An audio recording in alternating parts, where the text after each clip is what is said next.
قولي يا رضوى طالما عايزة تقولي. سجلي وقولي. ليه؟ مكسوفة تقول. بتقولي قولي كده واحنا واقفين يعني واحنا مع بعض فقلت لها خدي انتي ركبي الصوت او حطي الصوت مش راضية. دي بنتي.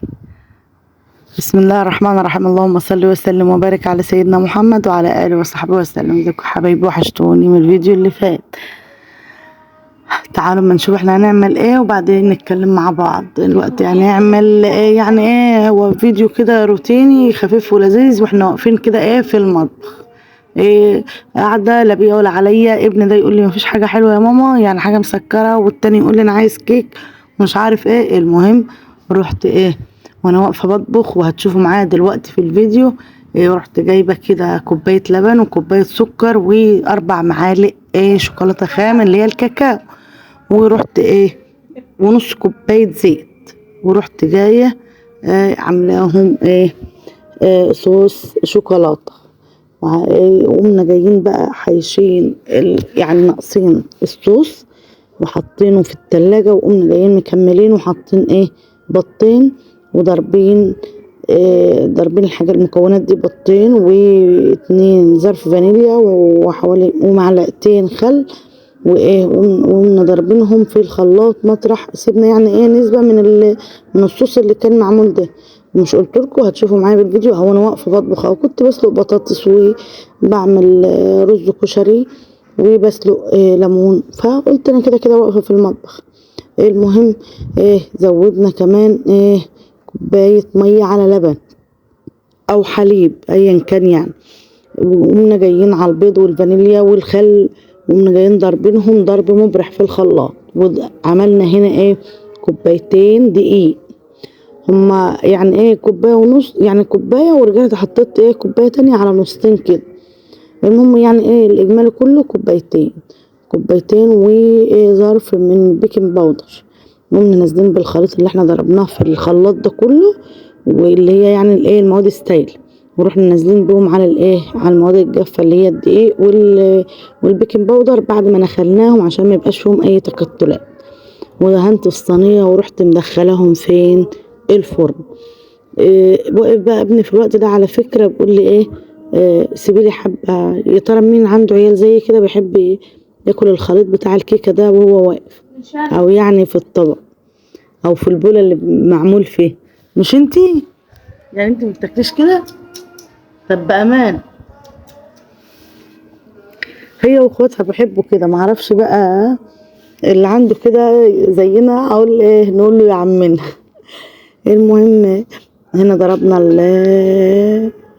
الصينية فرشة كده دهناها بمادة دهنية ونزلنا بالخليط ده فيها ومشيت الاسباتيولا او المعلقة فيها رايح جاي كده علشان نطلع يعني ما يبقاش فيها تبقى يعني العجينة بتاعتها كده ما بقاش فيها فجوات او خرام كبيرة كده. المهم هنا بقى بعد ما دخلناها الفرن وطلعناها وعملنا لها تيست كده او اختبار بعصاية الشيش مفيش طلع فيها حاجة او زي ما انتم شايفين كده مفيش. اكتر حاجة المفروض نعمل فيها تيست في نص الصينية علشان هي النص هي اللي بيبقى يعني اكتر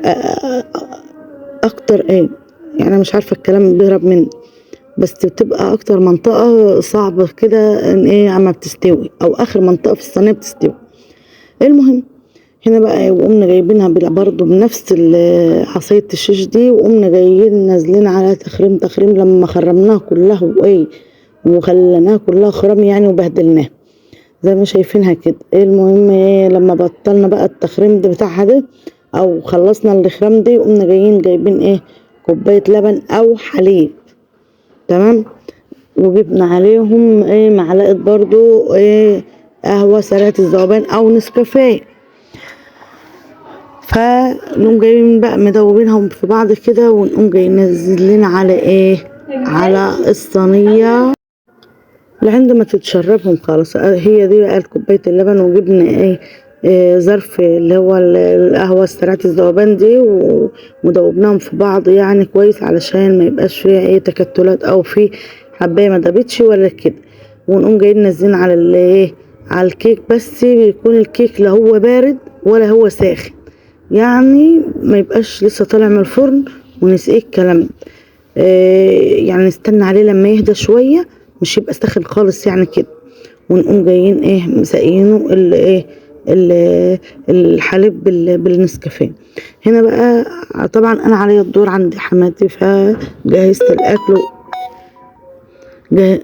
معلش جهزت الاكل وخلصته وخدته ونزلت. عما هي شربت الصوص اللي احنا كنا عاملينه ده، او الحليب بالنسكافيه ده، وشربته. وما طلعت ورحت جايه كان الصوص ده بقى طبعا بارد وجامد زي ما شايفينه كده، قمت جايه طالعه حطاه عليها عشان نلهف، لان كنا بعد المغرب الكلام، عشان يعني اقدر انزل لحماتي منها برضو، لان عشان تقدر تاكل منها حته قبل ما تنام، وعشان ما تاكلش يعني وتنام. انتوا عارفين يعني الصحه على قدها مع الناس الكبيره كلها ومعانا كلنا يعني. المهم هنا بقى كون ولادي قالوا لي هتعملها لنا ساده كده بعد قلت لهم انا عامله لكم بقى حته صينيه جاتو شاتو، خلتها لهم مفاجاه يعني. المهم طب بالامانه انت رحت الدرس وكنت عارفه؟ اه، امال ايه، كانت مفاجاه ولا ايه؟ انت بتهزي في دماغك، ما شايفينك ولا سامعيني؟ اه. اه. المهم كانت روضه جت من الدرس ولقت الشكل كده، وكانت عايزه تاخد يعني من عليا، قلت لها لسه ما خلصتش. المهم بعد ما عملنا بقى سويت عليها الجانيش ده او الصوص ده، قمت جايه مدخلها فين التلاجة تمسك نفسها شويه، وبعدها قمنا جايين مقطعينها زي ما شايفين كده. يعني انا كبرت الحته يعني عشان تبقى حته تملى العين كده، فكبرتهم. المهم الصينيه دي عملت معايا 10 قطع. كل واحد بقى اخد له حته، واللي كان له نصيب في حاجه وكلها بألف هنا. وجبت اللي هي الشوكولاته الكريسبي ده، هتشوفوها معايا دلوقتي في الفيديو. دهب هي كده، وزينتها بيهم. قلت يعني حاجه يعني كسره للون، وحاجه تكسر الشكل اللي هي فيه. ومن ناحية حاجة اقتصادية في البيت، ومن ناحية تانية العيال هتفرح بها وحاجة هتفرح. لا، ده انت ست العيال كله. المهم زينتها هنا بقى كده، وحطيت على الوش بعد الجناش كده كل قطعة عليها 3 كده، يعني 3 بتاع شوكولاتات اللي هي الكريسبي ده، عشان يبقى شكل يعني طالما لا هنعمل روزتات ولا هنعمل حاجة، يعني حاجة زينة وخلاص لهم، هو تغيير ويفرحوا به.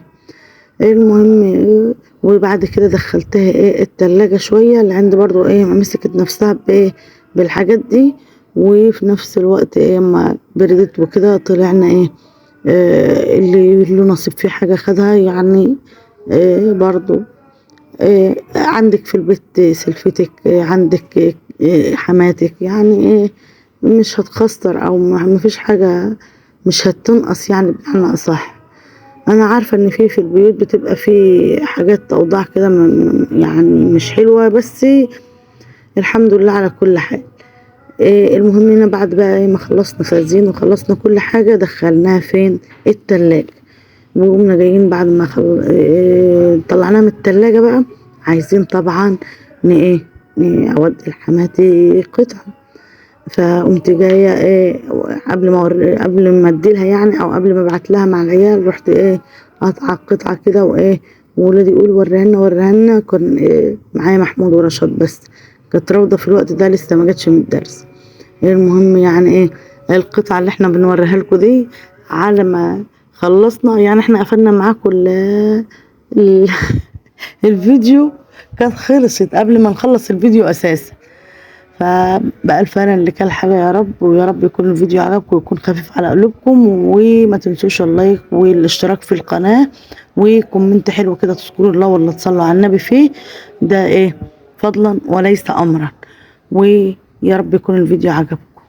تمام، والسلام عليكم ورحمة الله ويا رب اكون ضيفة خفيفة على قلوبكم، علشان روضة عايزة التليفون، يعني قاعدة وتقول لي خلصي هاتيلي التليفون، اعمل انا بقى فيها ايه؟ قولوا لي انتوا، قولوا لي كده، حد يقول لي، يدخل يقول لي اعمل فيها ايه. ادوني الباقي.